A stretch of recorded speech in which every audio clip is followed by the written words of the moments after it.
Hola, ¿qué tal? Bienvenidos a una nueva emisión de América Ahora. Les saluda Xixing desde Beijing. Comenzaremos esta edición de América Ahora en España, más concretamente en Galicia, donde tuvimos oportunidad de conversar con algunos peregrinos latinoamericanos que se embarcaron en el recorrido del Camino de Santiago. Luego, con motivo del lamentable incendio que consumió el Museo Nacional de Brasil, haremos un repaso de las reliquias de valor incalculable que devoraron las llamas. Por último, viajaremos a México para conocer el fundador de una iniciativa que a lo largo de este último año se ha dado a la tarea de ayudar a los damnificados del terremoto que sacudió la capital mexicana en 2017.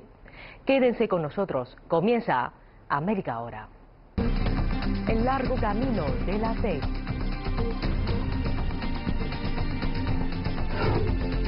El fuego consume el Museo Nacional de Brasil.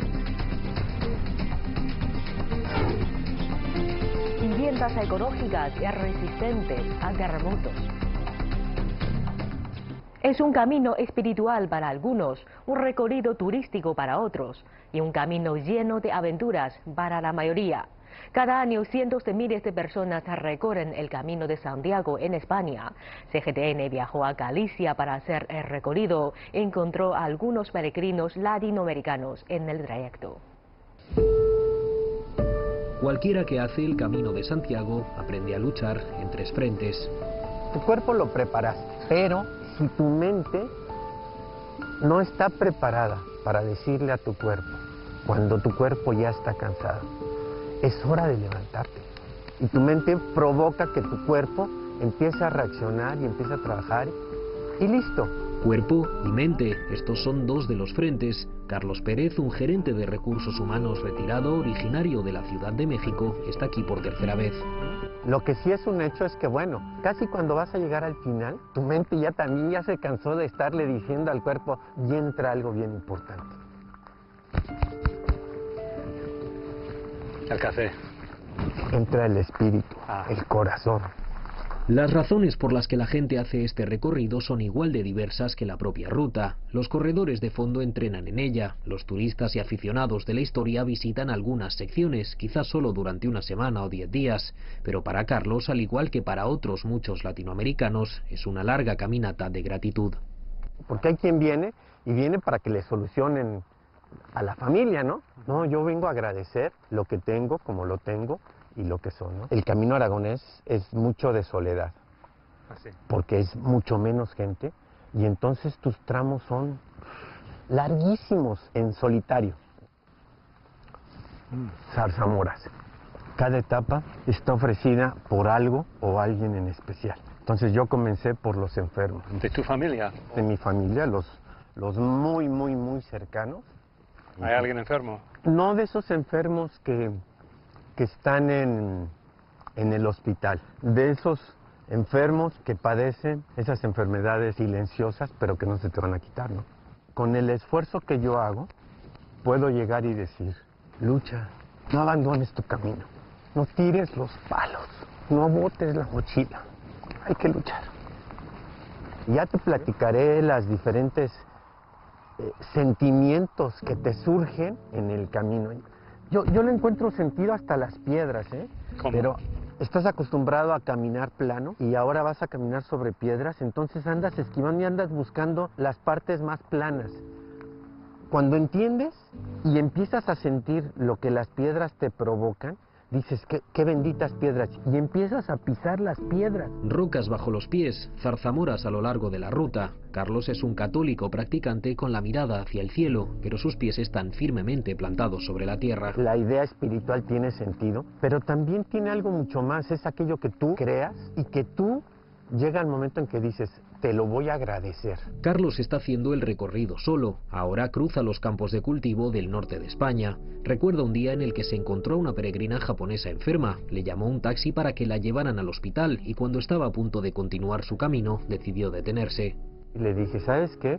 Me voy a quedar aquí hasta que venga el taxi y le voy a decir al del taxi qué es lo que más o menos tienes para que te lleve al hospital. Abrirte el corazón y velar por los demás es parte importante que te da el camino. En una sociedad tan despersonalizada, en un mundo en el que vivimos de tanta competencia, ¿no? El camino te abre y te hace volver a tu raíz. Las peregrinaciones no son nada extraño para los latinoamericanos. Está la de San Lázaro en Cuba, la de Nuestra Señora de los Ángeles en Costa Rica, y en México cientos de miles de personas caminan a la Basílica de Nuestra Señora de Guadalupe en Ciudad de México.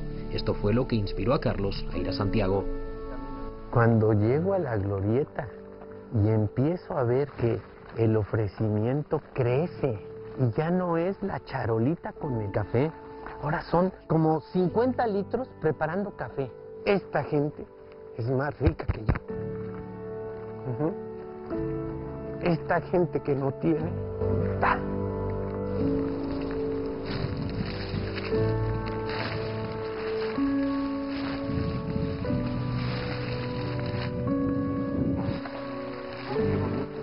Mira, el arco iris. ¿Es un signo? Esperemos que sea un buen signo, ¿no? Esperemos. Esperemos.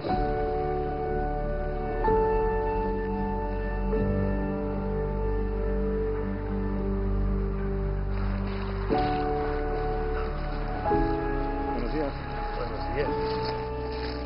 Todos los mexicanos, y lo que es México, tiene mezcla de la cultura española con la mexicana.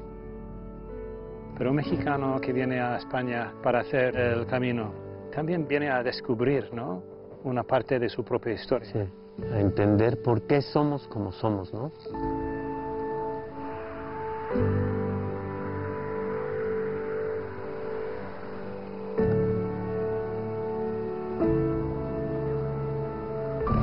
Perdimos a Carlos anoche. Su refugio colapsó en medio de los fuertes vientos y la lluvia.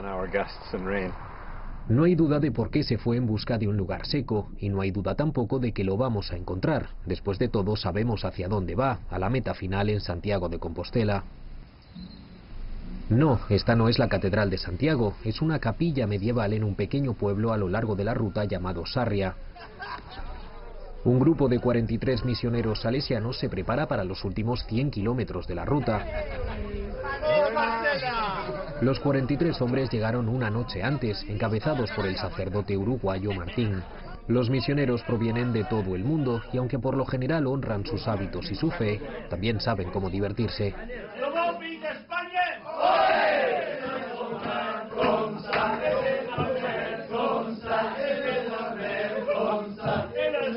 My name is Marcela. I am from Chile.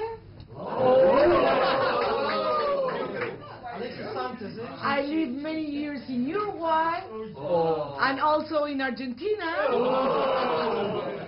And here we are living our dream. Welcome to our house. Marcela Caballero abrió este hostal hace 2 años junto con su esposo Antonio y Julieta. Marcela no tenía planeado terminar aquí, pero Antonio, un veterano del Camino de Santiago, la animó a caminar sola, así que lo hizo. Yo empecé un camino corto de 300 kilómetros desde Astorga y el segundo día me enamoré del camino. ¿Ah, sí? ¿Qué pasó? Lo que se vive, lo que se siente, lo que se experimenta. Ahora se centra en la gente del lugar. Latinoamericano, primero es que estamos más acostumbrados a viajar quizás hacia los Estados Unidos y no hacia Europa. Europa tiene tanto para descubrir que quizás el camino es como una materia pendiente que en algún viaje lo realizarán.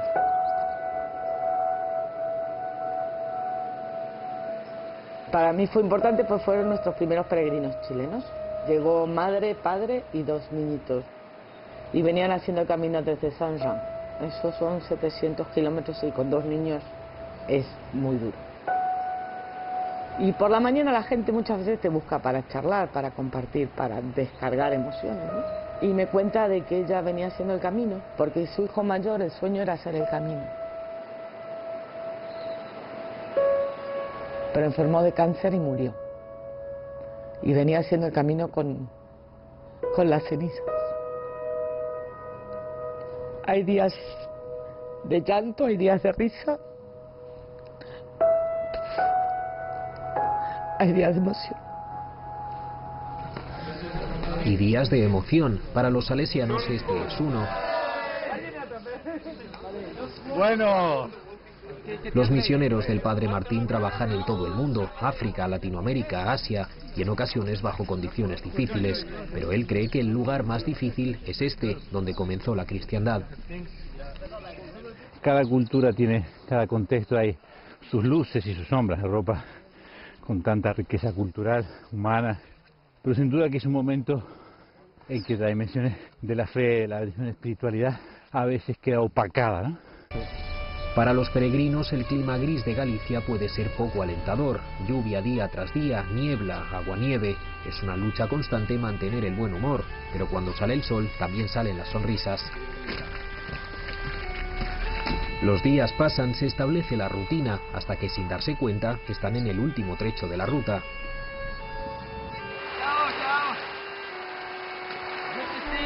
Martín se lastimó un músculo, pero detenerse es impensable.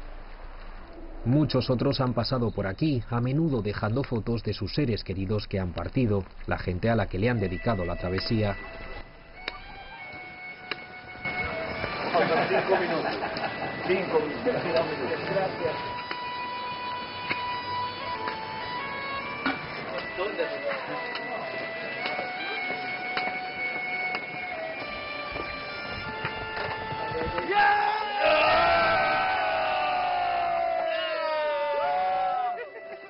Venir aquí con esfuerzo, con lluvia, con dificultades, con limitaciones, pero llegar a la meta es una gran satisfacción que nos ilumina también nuestra vida. Y estos jóvenes hacen este camino como queriendo enriquecerse de estas raíces para su misión que cada uno tendrá en lugares muy difíciles.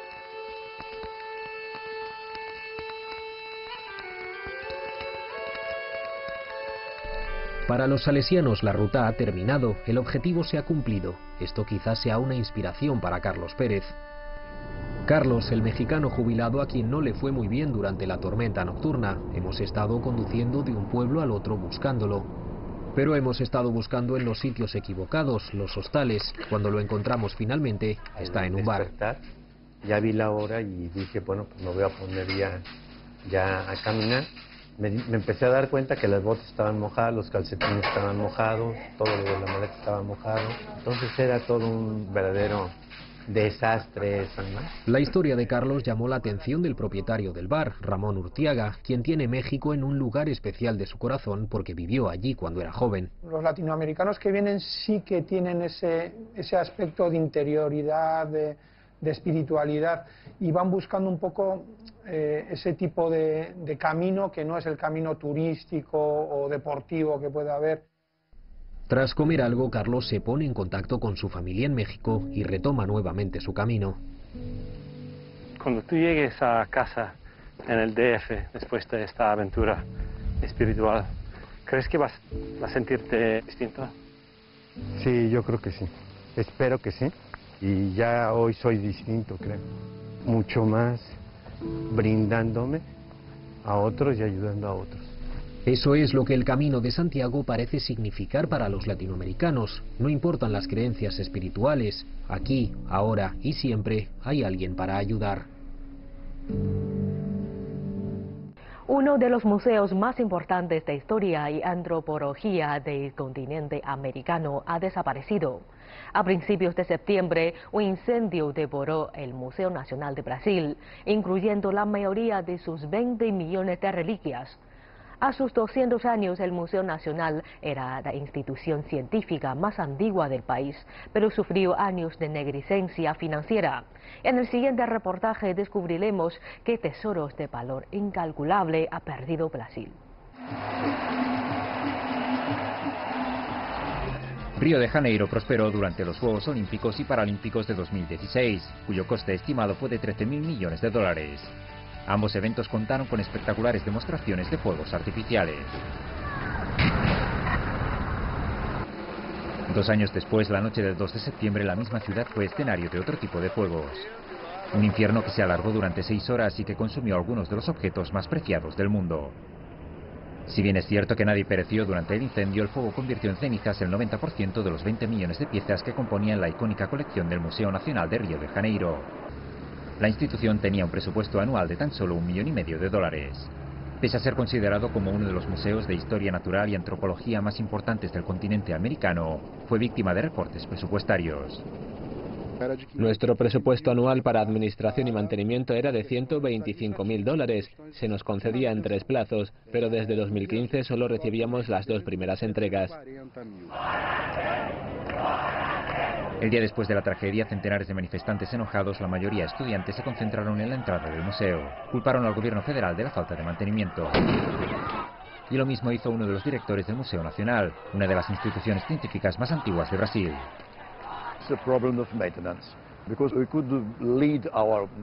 Es un problema de mantenimiento. Podíamos organizar las exposiciones y ejercer nuestras labores científicas sin problemas, pero la estructura del palacio exigía intervenciones que no pudieron hacerse con el poco dinero que recibíamos de la Universidad Federal de Río de Janeiro. El museo depende de esta universidad, pero no dispone de suficiente presupuesto para todas sus actividades.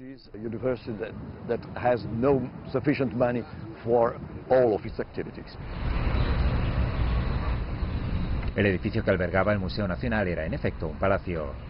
A principios del siglo XIX, el Palacio de São Cristóvão sirvió de residencia oficial de don Juan de Bragança, entonces príncipe regente de Portugal. El edificio tenía una importancia histórica, pero la colección que albergaba no tenía precio. A primera vista dio la impresión de que pocas piezas sobrevivieron al incendio. El único objeto que quedó en pie en medio de las ruinas fue un meteorito de unas 5 toneladas, el mayor encontrado jamás en Brasil. Se exhibía desde 1888. Algunas de las piezas más importantes del museo no corrieron la misma suerte. Lucía uno de los fósiles humanos más antiguos de América, terminó convertida en humo, junto con huesos de dinosaurios, la mayor colección de artefactos egipcios de la región y unos 5 millones de insectos, entre otros tesoros. El antropólogo Antonio Carlos de Sousa Lima asegura que las pérdidas suponen un duro golpe para la ciencia.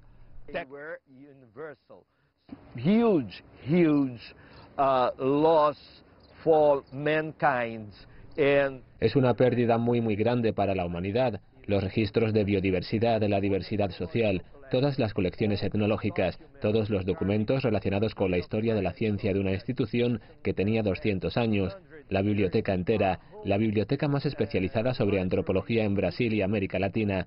La pérdida es inconmensurable. A library on anthropology in Brazil and Latin America. So it's incommensurable, the loss. Incomodado por las críticas recibidas, el gobierno anunció de inmediato un plan de emergencia destinado a proteger las ruinas del edificio. Liberación de recursos, como fue anunciado aquí. El pago de 10 millones de reales será efectivo de inmediato, recordando que servirá para garantizar la estructura física del edificio.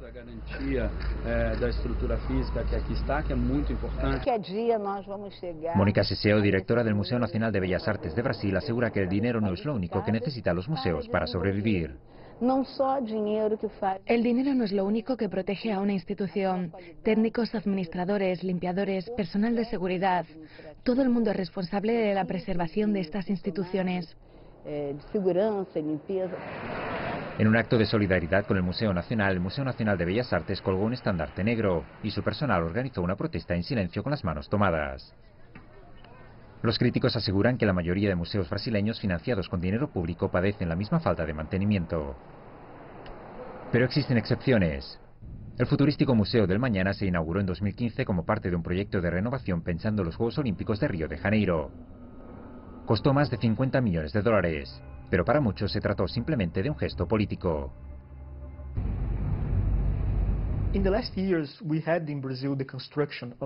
El año pasado se construyeron en Brasil muchos museos nuevos. Algunos de ellos eran muy bellos y muy importantes, pero es difícil explicar el contraste entre estas inversiones y el abandono de algo tan importante como el Museo Nacional, más antiguo que el mismo Brasil.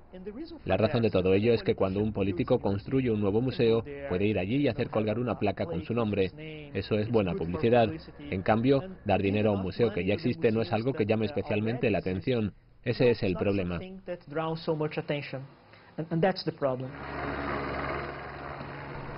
Pero quizás lo más chocante de todo sea el hecho de que el Museo Nacional no disponía de un sistema de riego ni de una brigada contra incendios.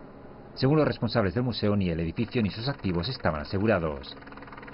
Pese a todo, seguía abierto al público. Of course we cannot say, oh, we don't have any, responsibility. Es evidente que no podemos decir que no tenemos ninguna responsabilidad. Somos directores y tenemos responsabilidades, por supuesto, pero hasta donde yo sé, no existía ningún riesgo. Los bomberos dijeron que no había problemas eléctricos ni nada caótico.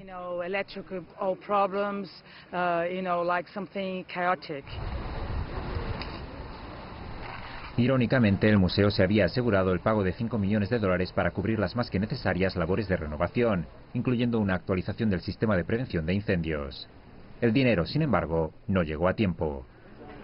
Investigadores forenses y la policía intentan averiguar cuál fue el origen exacto del incendio. Pero para los directores y los científicos del museo, lo más urgente es buscar ayuda internacional. It's very clear for us that we have to find international partners. Para nosotros está muy claro, debemos encontrar a socios internacionales, debemos encontrar a más socios internacionales.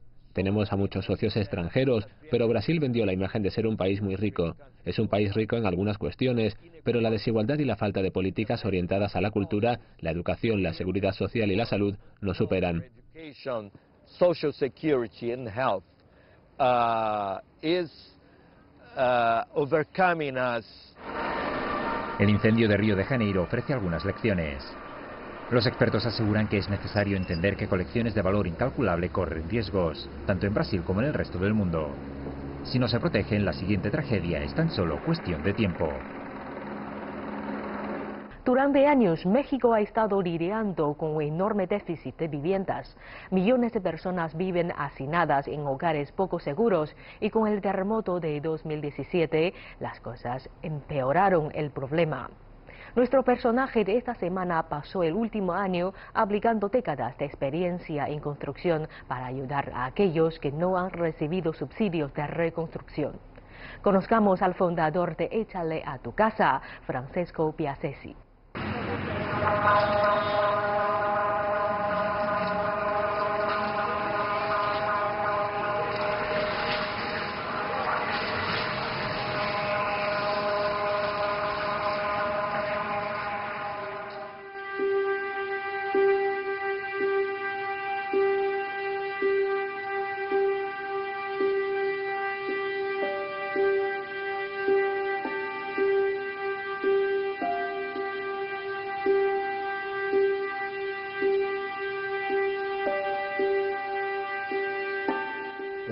Todos tienen una vida, pero no todos tienen las mismas oportunidades.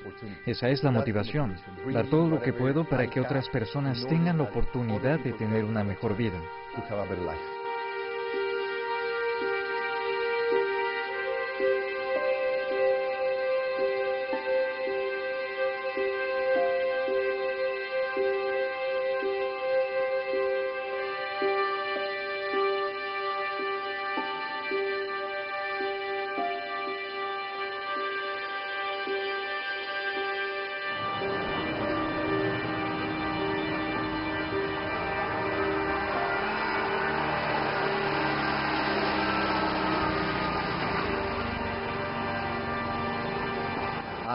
Soy Francesco Piazzesi, fundador y director ejecutivo de Échale a tu casa, y soy proveedor de soluciones de vivienda para la base de la pirámide.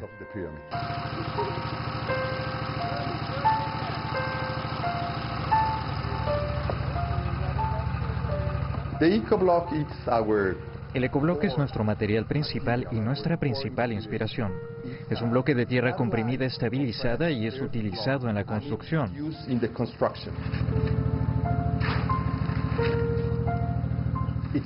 Es tierra mezclada con un estabilizador. El estabilizador que utilizamos es cemento o cal o una combinación de ambas. Las cualidades del ecoblock son, en primer lugar, que es producido en el sitio. Llevamos el equipo a la comunidad. Entrenamos a la comunidad para que pueda producir el bloque. Se les paga la producción y esa es la parte económica.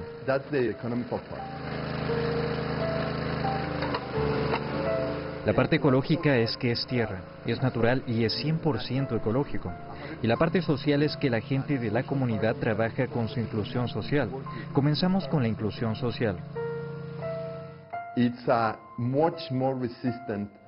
Es mucho más resistente a los terremotos. ¿Por qué? Es una situación técnica. Es tierra, así que cuando la tierra se mueve, la vibración, la frecuencia de la vibración, es la misma que la de la tierra y del muro. Es el mismo material, no es uno diferente. Así que es mucho más flexible a la madre tierra. So it's more flexible to Mother Earth.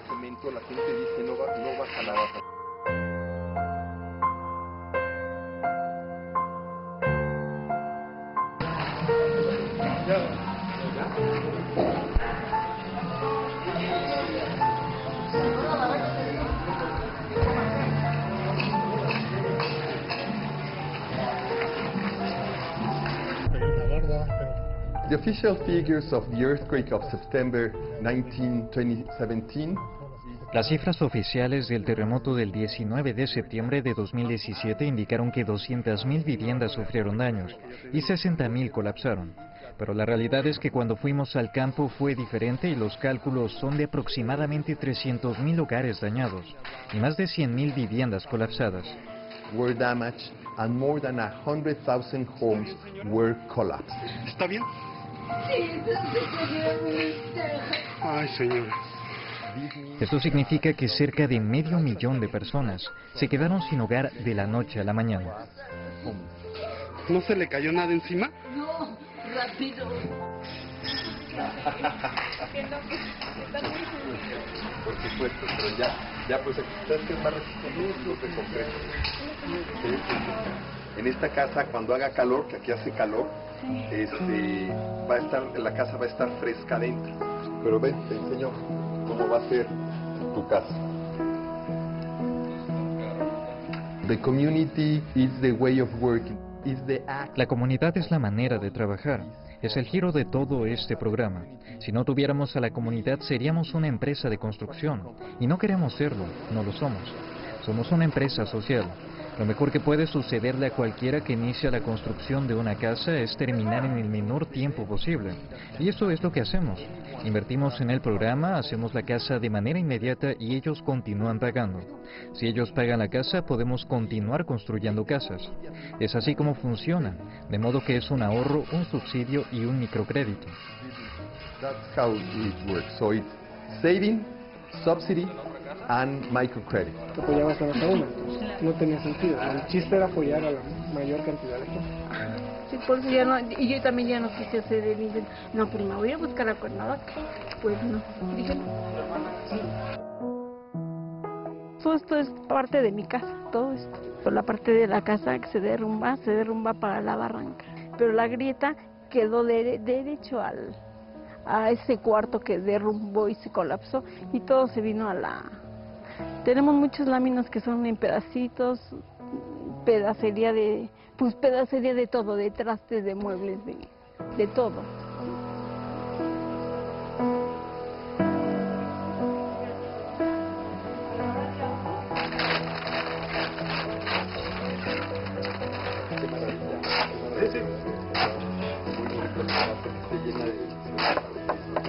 Y ahora ya digo, ya voy a tener casa, ya no estoy en eso porque yo digo, sí, gracias a Dios, gracias, de verdad, yo no sé qué más decir, sino que gracias lo dice todo. Aunque tenga casa, poco a poco voy a poder ir amueblando con lo que tengo, con lo que pueda recuperar, con lo que una tandita podré comprar una estufa, ¿no? Así, de la nada voy a volver a empezar, pero ya tengo lo principal, que es la casa. Esta es la parte del patio. Esta es la recámara más bonita. Vean nada más que está bien. Es una maravilla, hay que echarle ya luego una limpiada. Échale a tu casa. Échale a tu casa ha cambiado la manera en la que las soluciones de vivienda son provistas en México. Somos los líderes de esta nueva industria de vivienda para la base de la pirámide y queremos llevar esto al resto del mundo. And we want to bring that for the rest of the world. Así concluimos esta emisión de América Ahora. Gracias por sintonizarnos durante esta media hora. Soy Xixin en Beijing. Nos vemos en la próxima edición.